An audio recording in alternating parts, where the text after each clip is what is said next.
साथ साथ एक रिक्वेस्ट भी करती हूँ ह्यूमन राइट्स अदारों से कि वो बलोच यकजहती कमेटी के जितने भी सियासी प्रोग्राम हुए हैं, हर सियासी प्रोग्राम में हमने रियासत को एक्सपोज किया है। एक बलोच नेशनल गैदरिंग जिसका सिर्फ और सिर्फ एक ही वो था कि it was a protest against Baloch genocide, and उसके साथ साथ जो बलूचिस्तान में कौमी हकूक, शहरी हकूक और इंसानी हकूक के हासिल करने के लिए एक प्रोटेस्ट था।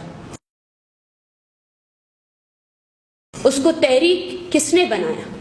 रियासत के जबर। और किस तरह, आप खुद सोचें, हमने यही कहा था कि बलूचिस्तान को मिलिट्री रूल के जरिए रूल किया जा रहा है। किस तरह पूरे बलूचिस्तान को बंद किया गया, सील किया गया।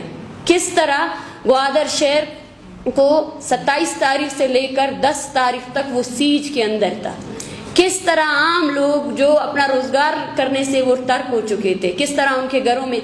आप बलोच की अगर हालत जार देखना चाहते हैं, आप खुद सोचे, जहाँ वहाँ पे हमारा एक कंप्लेंट सेल था BYC का ग्वादर में, वहाँ एक औरत रोते हुए आई और उसके रोने के बाद उसने कहा कि मेरे शोहर को भी उठा कर लेकर गए, मेरी बेटी का जैस का सामान भी उठा कर लेकर गए, और वो फ्रिज जिसके लिए मैंने चंदा किया 15 साल तक, उस फ्रिज को भी उन्होंने तोड़ दिया। तो आप उस हालत को देखें एक बलोच की कि वो अपने लिए ये चीज़ भी मैसर नहीं है उसको, और किस हद तक दुश्मनी की गई है।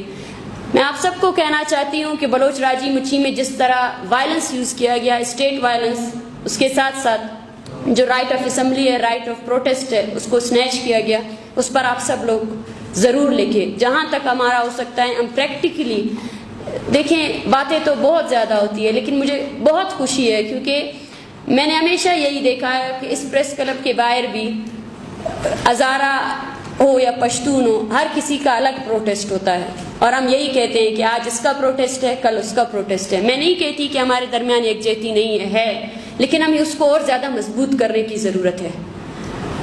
चाहे जो भी शख्स हो, किसी भी तंजीम से, किसी भी यूनियन से उसका ताल्लुक क्यों ना हो, अब उसको समझना चाहिए कि अगर हम इस सोसाइटी को प्रोग्रेसिव बनाना चाहते हैं, हम चाहते हैं कि यहाँ पे हमारे आने वाली नस्लें आबाद हो सकें, यहाँ पे उनकी ज़िंदगियाँ अच्छी तरीके से सके, तो हमें अपने तर्ज सियासत को बदलना चाहिए। अपने तर्ज सियासत को बदलना चाहिए, हमें यूनिफाई करना चाहिए, हमें कॉम्प्रोमाइजिंग सिचुएशन पे आना ही नहीं चाहिए। हम बिल्कुल फ्रेम खड़े हैं। बलोच यकजहती कमेटी जमहूरी प्रोसेस पर यकीन रखती है। सवाल होता है इस रियासत से कि वो जमहूरी कब बनी थी, उसने जमहूरियत के कौन से शक और कौन से उस पर अमल पैरा किया है। हम कॉन्स्टिट्यूशन पर यकीन रखते हैं, लेकिन हम उनसे यही कहते हैं कि आप हमें एक शक ऐसा बताएं आपके कॉन्स्टिट्यूशन का जो बलूचिस्तान पर अप्लाई होता है। कोई भी एक शक ऐसा नहीं है जो बलूचिस्तान पर अप्लाई हो रहा है।